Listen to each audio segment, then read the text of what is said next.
Leo, hi! Welcome to Mr. Queen PH at titingnan natin kung ano ang energies na parating sa inyo bago matapos ang taong 2024.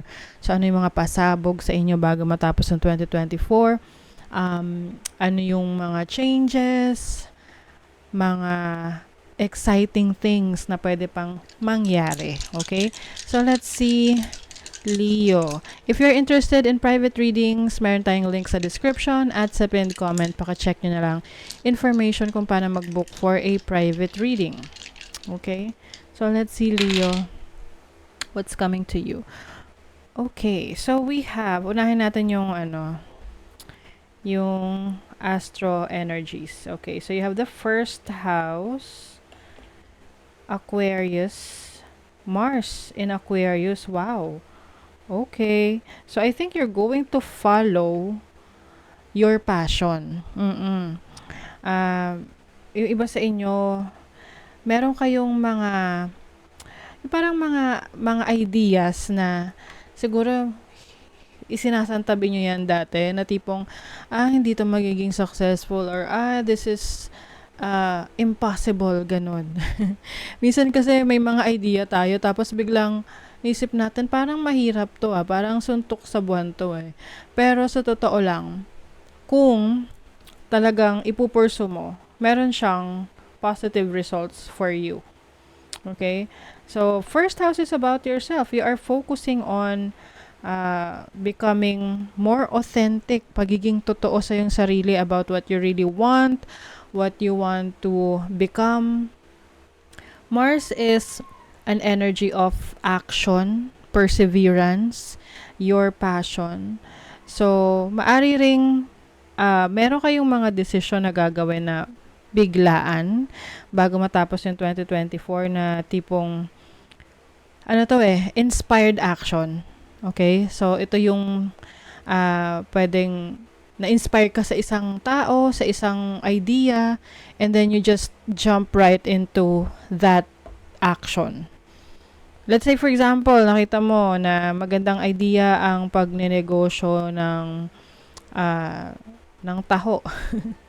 Or kung ano mang business ang naisip mo na parang you're going to add some twist or parang to make it more unique.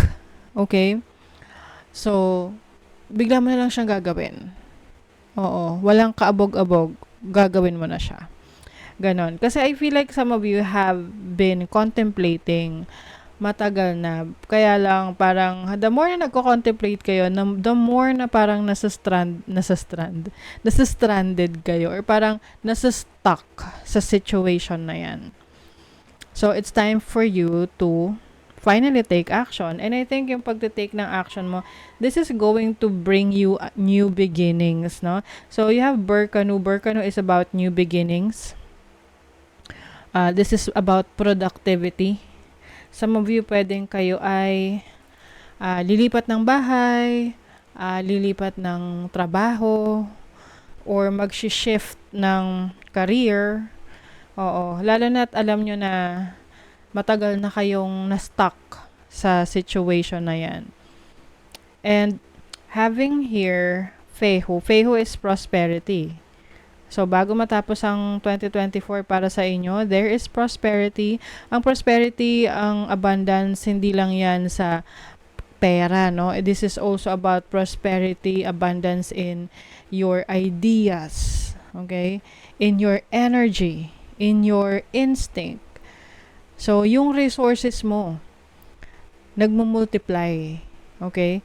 And also, maaring may mga tao rin kayong tutulungan, pwedeng gagawa kayo ng charitable work, or, you will extend help or extend your support to your loved ones. Okay? So, let's see what else. Some of you, maari ring yung mga projects na hindi nyo sinisimulan, gagawin nyo na. Or yung mga nasimulan nyo, ipagpapatuloy nyo na.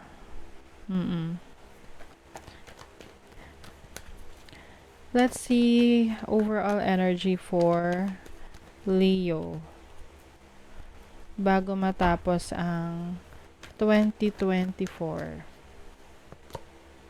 The High Priestess. This is knowledge. This is wisdom. Some of you, Leo, alam nyo na kung ano yung makakabuti para sa inyo eh. You know it deep within you. Kaya lang yung iba natatakot lang na subukan, simulan, dahil this is something new. Kumbaga parang it's a different version of yourself na ilalabas mo kapag ginawa mo to. But I think you're going to embrace your authentic self bago matapos ang 2024, and you will not care about what other people would think about you. Hindi mo napapansin kung anong iisipin ng iba sa'yo. Kasi gusto mo ngayon na i-direct yung iyong buhay sa bagong experience na mas matapang. Na hindi natatakot sa judgment ng ibang tao. Meron ditong entrapment.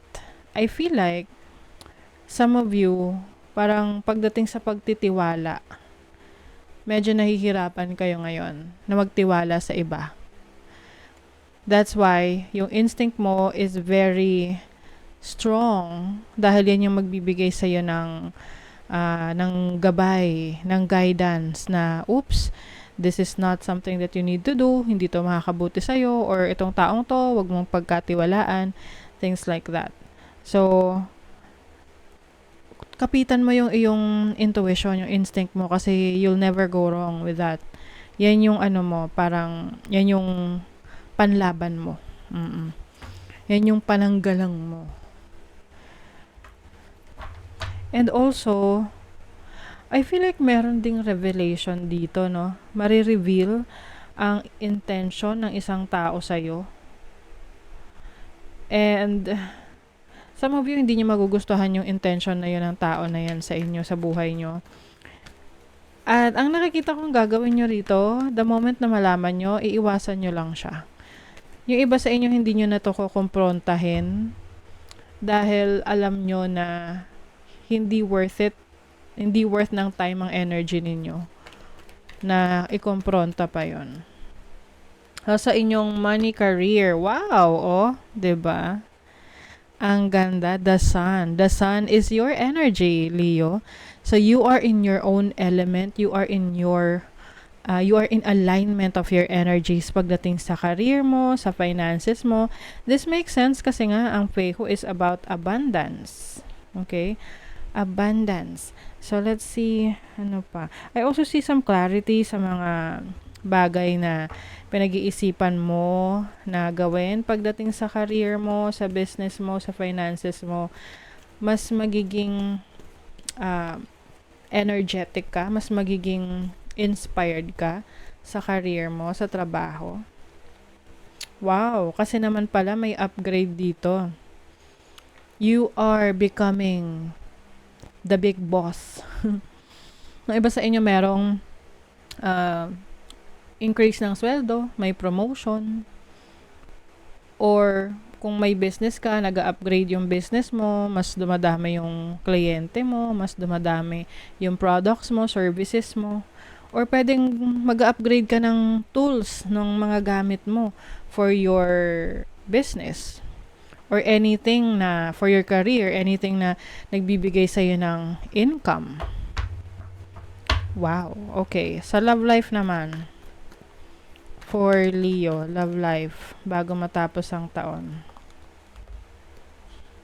3 of Wands. Oh. 3 of Wands is growth. So, if you are connecting with someone, maaring umuunlad yung connection ninyong dalawa. You are getting to know each other.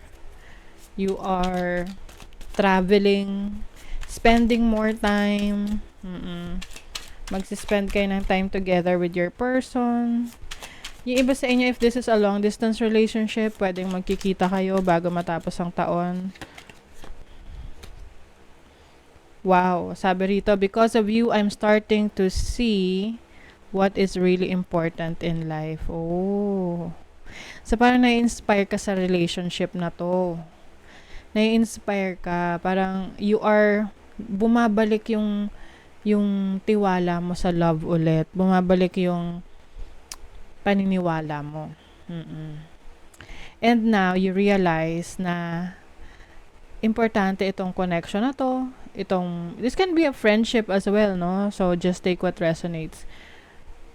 I think, marami kang realization of the relationship that you have with someone. Can be a friend, can be a romantic connection.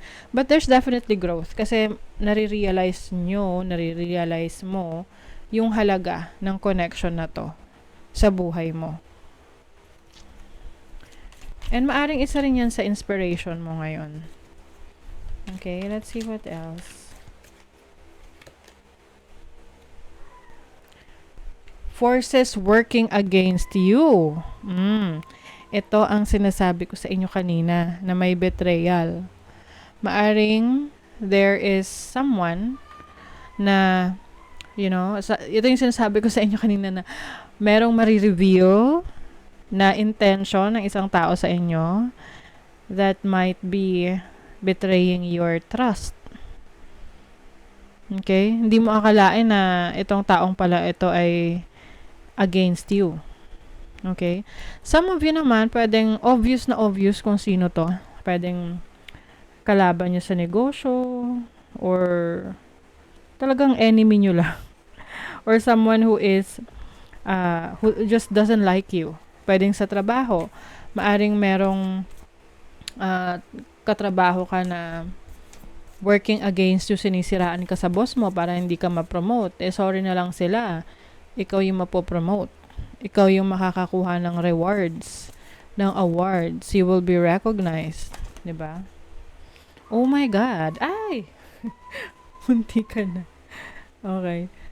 Tignan nyo. Elevate. Meron ng upgrade, may elevate pa. You get what you believe you deserve. It's time to raise your standards. Yes. OMG.